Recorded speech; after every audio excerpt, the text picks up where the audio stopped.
People around the world marked May Day Saturday with celebrations, marches, and protests calling for better working conditions, immigrant rights, and police accountability. In Chicago, more than 100 people marched alongside the family of Anthony Alvarez, calling for the police officer who shot and killed him to be charged. Alvarez himself worked as a machine operator at a meat processing facility. Last week, newly released video showed police killed the 22-year-old Alvarez while he was running away during a foot chase. Police have not said why they initially confronted and then chased him. At one point in the video, Alvarez is heard saying, "Why are you shooting me?" The officer said, "You had a gun." Alvarez was killed on March 31st, just 2 days after Chicago police shot dead another young Latino man. That was 13-year-old Adam Toledo, also after a foot chase. At the time of his death, the 7th grader had his empty hands up in the air. At Saturday's protest, Anthony Alvarez's 2-year-old daughter carried a sign that read, "I miss my daddy," as she was pushed in a stroller, pushed by her mother. This is Alvarez's cousin, Roxana Figueroa, speaking last week after Chicago's Civilian Office of Police Accountability released body camera video of the fatal shooting. Our family is devastated. We're broken into 1,000 pieces. My family, we thought we were going to get more clarity on the case after watching the videos, but it has brought nothing but more questions. Last week, several Illinois lawmakers took to the floor of the State House to condemn the police shooting of Anthony Alvarez. This is State Representative Will Guzzardi.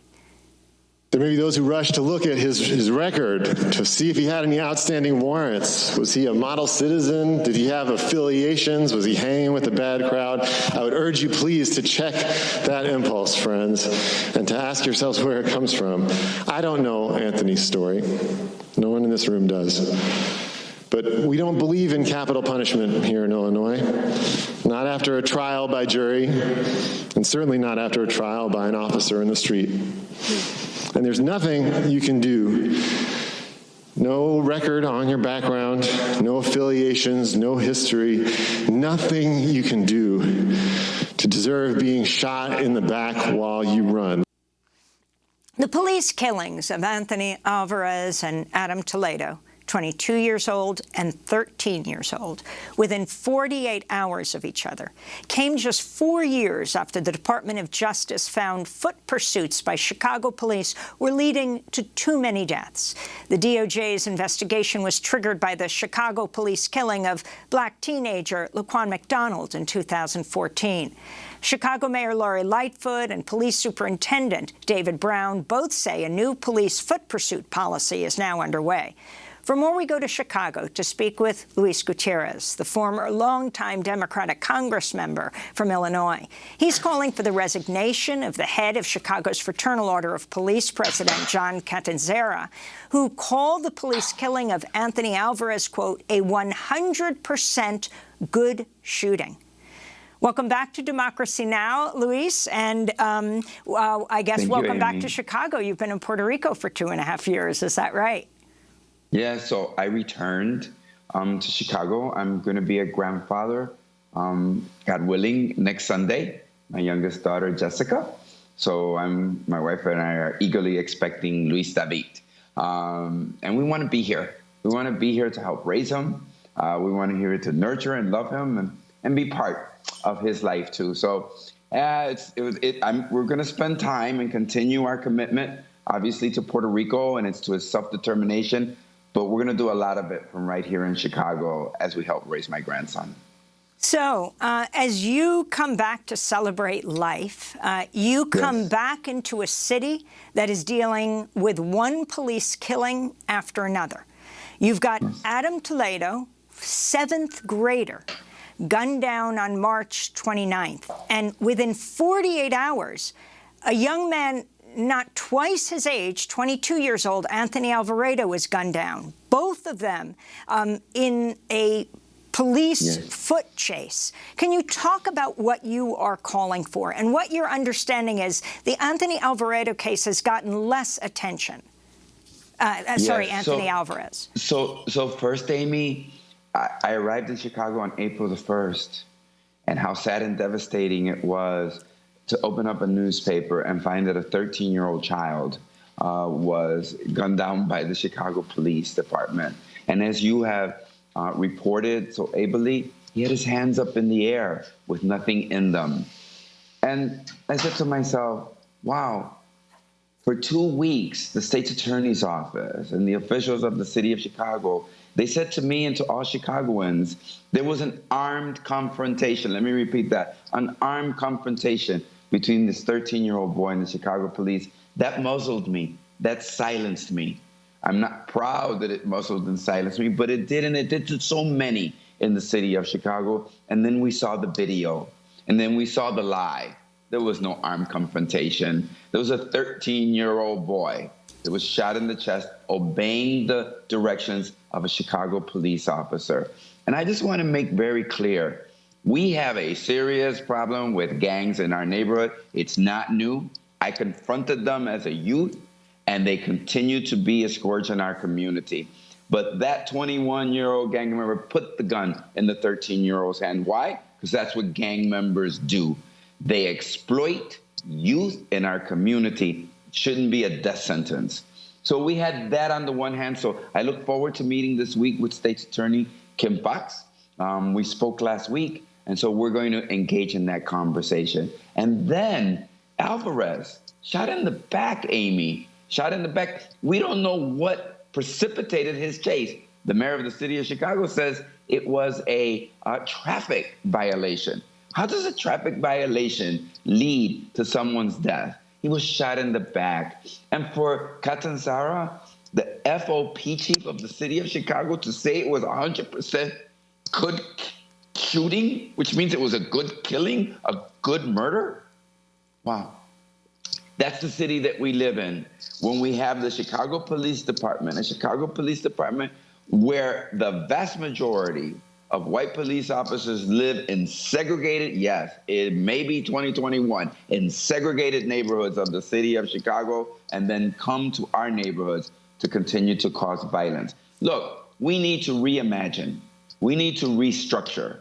We need to do a complete overhaul of our Chicago Police Department. I'm happy, and Amy, that you alluded to earlier, that the Justice Department, after the murder, and that's not my description, that is a jury's description of the death of Laquan McDonald, a murder that was covered up by the mayor's office, the state's attorney's office, the police department. And if it wasn't for an able and diligent journalist such as yourself who went to court to demand the release of that video, we still wouldn't know what really happened to Laquan McDonald. But after Laquan McDonald, a 17-year-old black youth was gunned down by a Chicago police officer, 16 shots.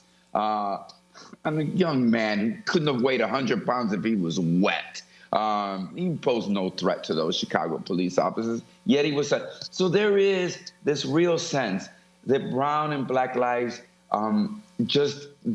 they don't have the value that they should when Chicago police officers confront our youth. And so today, Amy, this afternoon, there are going to be several Chicago City Council members, several state legislators. We're going to get together with community activists, and we're just going to have a conversation. We're going to have a conversation because I think it's time that we as Latinos and our leadership begin to address this, not one by one, not I on one day and somebody else on the next day, but as a unified force so that we can bring real change.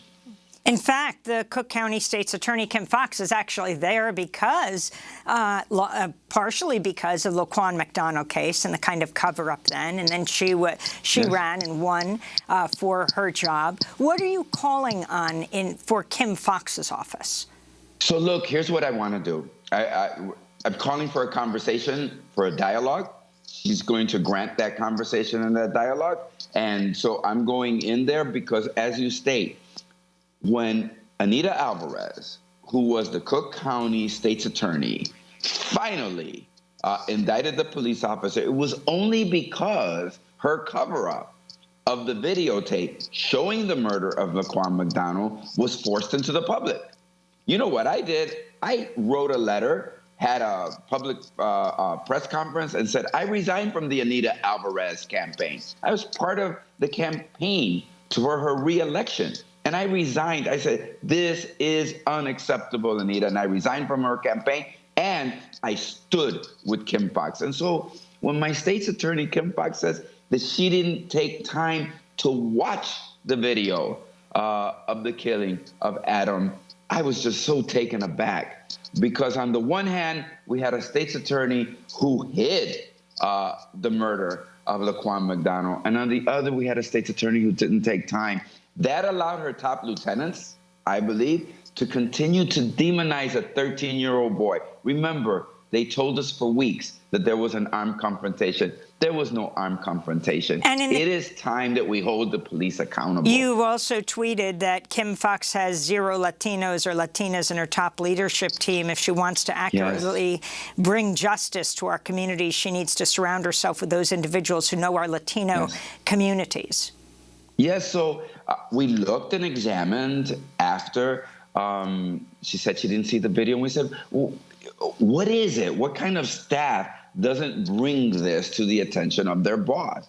And then we looked at it, and here's what we found. The 8 deputy chiefs, these are the top of her office, no Latinos. The 7 top supervisory capacity, not 1 Latino. So we're going to talk about that. We're going to discuss that. And hopefully, here's what's going to happen. We're going to find that Latinos are going to be put in the kinds of positions. Look, the city of Chicago is today, I know this might surprise people, is a third Latino. A third, like just the city of Chicago. The county of Cook is 25% Latino. It's a growing community, and it's a community that is being so hurt because of the failures of our criminal justice system and the actions of the Chicago Police Department and other law enforcement. How is it possible that they haven't explained why they were even pursuing Anthony Alvarez? Well, they haven't. And to her credit, the mayor joined the family, showed the video, and now is saying to us that she is going to take up the recommendations that were made by the Justice Department after the murder of Laquan McDonald. But what a tragedy in the city of Chicago. These are recommendations. The murder of Laquan McDonald just ripped the city apart, right? And yet we did not take the very simple actions that the Justice Department recommended, one of the recommendations. We need to change this. I know, I want to go out there. This is my gut feeling, Amy. I want to go out there, and I want to go to high school, and I want to say to young girls and to young boys, look, why don't we engage you in a process of dialogue so that you become the next peace officers in our community, right? Peace officers in our community. Why don't we change the Chicago Police Department so that we see more brown and black faces in the Chicago Police Department at all the levels? There is no reason why a city of Chicago, where 1/3 of the population is white, over half of the Chicago police officers are white. They are disproportionately represented. It's the jobs that they control through the FOP and through the very structures that continue to exist. And this code of silence, which was also demonstrated in the Laquan McDonald murder. Why do we say that? The other police officers were indicted for issuing false reports, right, about the murder of Laquan McDonald. And the video was held. This code of the video was held until after Rahm Emanuel, the former chief of staff of President Obama, but the mayor of Chicago, a Democratic mayor, was reelected. Now, during his speech to Congress last week, the joint session of Congress, President Biden called on lawmakers to pass the George Floyd Justice and Policing Act, which would ban police chokeholds and eliminate qualified immunity for officers. It also seeks to ban racial and religious profiling, certain no-knock raids, and would set up a national database to track police misconduct. What's happened to the officers who killed the 7th grader, Adam Toledo? What happened to the police officers who killed Anthony Alvarez, who was 22 years old? Simply nothing. Nothing. We understand that the officer Alvarez, that shot Alvarez in the back, we understand that he's been relieved of his police duties. That means he continues to collect his salary and his benefits from the taxpayers of the city of Chicago, and nothing has happened. And in the case, as they say, 100% good shooting, which means 100% good killing. How could you say something and just put salt in the wounds of our community that's already devastated because of these shootings of two young men, one a 13-year-old boy, the other a 22-year-old young man. And as Gazardi, I'm so happy you put that video of Gazardi up there when he was speaking down in Springfield. You know what? All we know about Alvarez is that he was a dad, that he worked every day, right? Went to work and had no criminal background whatsoever. So this false narrative that they're out there going against criminal elements that are hurting our community is just blatantly false. And as the mayor of the city of Chicago said, how is it that a traffic violation leads to someone's death? You know where it leads to someone's death? In our community. Because we have police officers that are out of control, that cover up their own actions, that do not care about people. And one of the reasons they don't care about our community, you want to know why? They don't live in our community. They live in segregated white sections of the city of Chicago. Yes, it's 2021, but in some cases, Jim Crow is still alive. Luis Gutierrez, we just have 10 seconds. Now that you're back in Chicago, are you planning to run for higher office? No. What I intend to do is help raise my grandson and be involved, right? And mentor and help this process. Well, I want to thank you so much for being with us. Former Democratic congressmember for Illinois, Luis Gutierrez, has recently returned to Chicago from Puerto Rico, where he was for the last more than 2 years. Up next, we look back at the historic 1971 May Day protests against the Vietnam War, when over 12,000 anti-war protesters were detained in Washington in the largest mass arrest in U.S. history. We'll hear from Dan Ellsberg. Stay with us.